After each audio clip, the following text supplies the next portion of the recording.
Welcome back to Alicia Keeping the Real TV podcast. I'm your girl, Alicia. Now listen, this right here, this is a safe space. A place where you can come kick back, breathe for a second, and just be real. We're talking about life, relationships, growth, struggles, wins, and yeah, we getting into a little tea too. Because you already know I'm going to speak on it. But more than anything, this is about connection. Real conversations, real feelings, and real truth. Even when it's uncomfortable. No perfect images over here, no pretending, just me and you.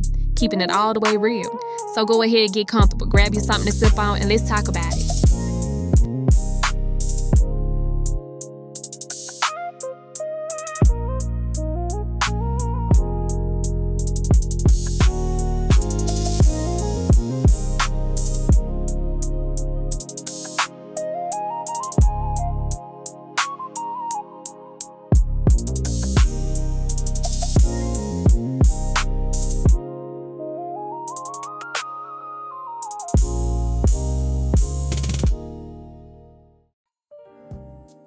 Imagine being in the most vulnerable moment of your life.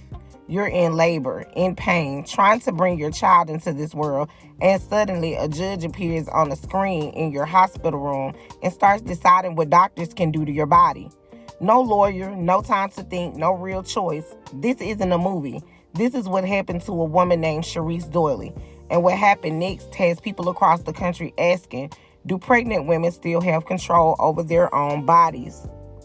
Welcome back to Alicia Keeping It Real TV, where we talk about real stories, raw truth, and the conversations people try to avoid. Today's story is emotional, controversial, and honestly disturbing because it's not just about one woman. It's about rights, power, and what happens when the system steps into the delivery room. Cherise Doyley wasn't just any patient. She's a mother, a trained doula, someone who helps other women through childbirth. So when she went into labor in Jacksonville, Florida, she had a plan. She wanted a natural birth. Now, yes, she had previously had 3 C-sections, and doctors warned her about the risk, like uterine rupture. But here's the key part. She didn't refuse any medical care. She simply said, I will agree to a C-section if it becomes necessary.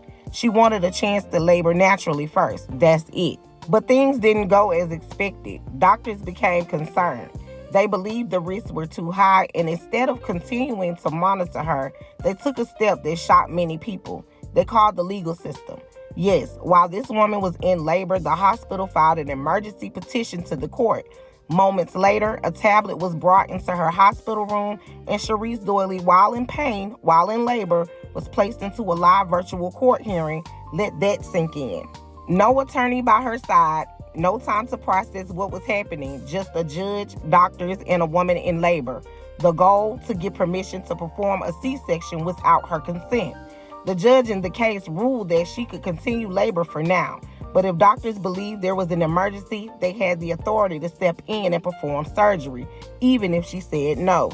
Later that night, doctors said that the baby's heart rate dropped, and in that moment, everything changed. Cherise was rushed into surgery and she gave birth by C-section. Her baby was taken to NICU shortly after. Now, medically, some will argue this saved the baby. But the real question people are asking is this. Was this truly an emergency, or was her choice taken away from her too soon? After everything, Cherise spoke out. She said she felt violated, powerless, and compared the experience to torture. Imagine knowing what you want for your body, but being overruled, not by your own instincts, but by a system that didn't fully hear you. This story goes beyond one woman. It opens the door to a bigger conversation. Do pregnant women have full medical rights, or do the rights change once there's a baby involved? Because in most cases, patients have the legal right to refuse treatment. But pregnancy, that's where things get complicated.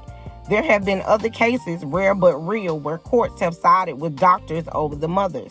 And many experts are raising questions about medical coercion, legal overreach, and racial disparities in healthcare.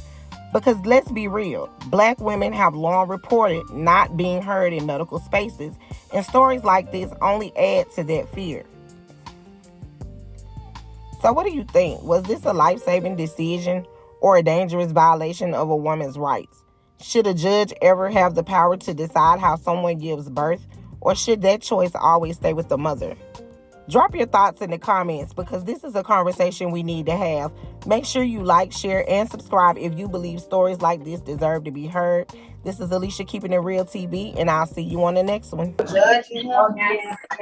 My name is Michael Khalil. I'm a circuit court judge here in Jacksonville, Florida. The state of Florida has filed a petition for declaratory judgment. They're asking for an emergency C-section be granted by the court. I have not had a chance to be able to consult with my own legal representation, and I'm trying to understand how you are taking my rights away as a patient to be able to decide my own care to give me an emergency C-section against my will. Well, let me ask you about that. What about the risks to the child? Anytime you go into childbirth, whether you do a vaginal or a C-section, there is inherent risk to the mother and the baby. I have other children out here in the world that need me. If I die from a C-section, nobody on this call is going to take care of my children. Well, you have a new doctor coming on.